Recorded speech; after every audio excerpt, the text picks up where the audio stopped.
Hello दोस्तों, राधे राधे। हमारे YouTube channel में आप लोग का स्वागत है। आइए दोस्तों, आप लोग को सुनाते हैं बहुत ही दर्द भरा कजरी गीत। अगर दोस्तों आप लोग को पसंद आए तो प्लीज हमारे चैनल को लाइक करना, सब्सक्राइब करना और कमेंट में बताना दोस्तों आप लोग को ये कजरी गीत कैसा लगा। कृपया आप लोग अपना आशीर्वाद हम पर बनाएं। और आइए आप लोग को सुनाते हैं बहुत ही प्यारा कजरी गीत।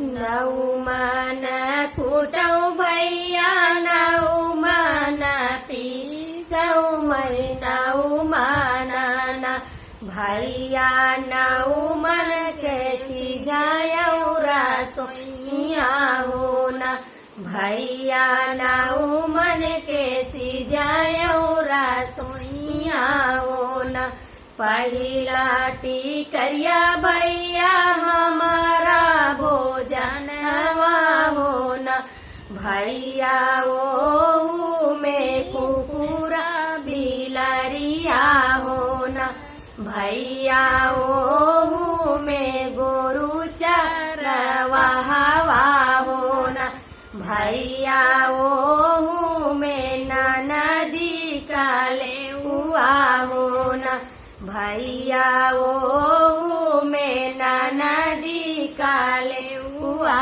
हो न ई दुखा मोरा भैया जी ने कहा बाबा जी के आगवा हो न बाबा सभावाट बैठ मोरा झंखई हो न बाबा सभावा बैठ मोरा झंखई हो न ई दुखा मोरा भैया जिनी का बहिनी के आगवा हो न बहिनी राम रसोइया बैठी रोई हो न बहिनी राम रसोइया बैठी रोई हो न ई दुखा मोरा भैया जिनी का माई के आगवा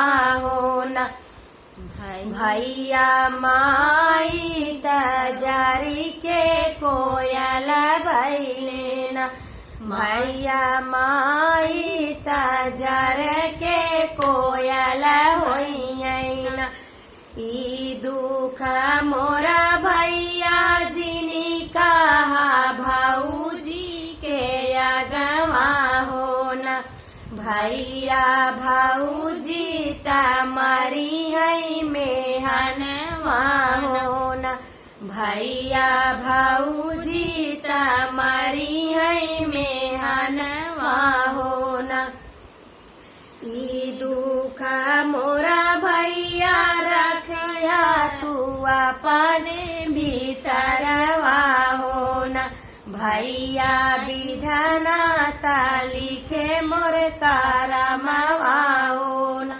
भैया दुखावा लिखा मोर करमवा हो न। तो दोस्तों अगर आप लोग को ये गीत पसंद आए तो प्लीज आप लोग अपना आशीर्वाद जरूर दीजिएगा। जय श्री कृष्ण, राधे राधे।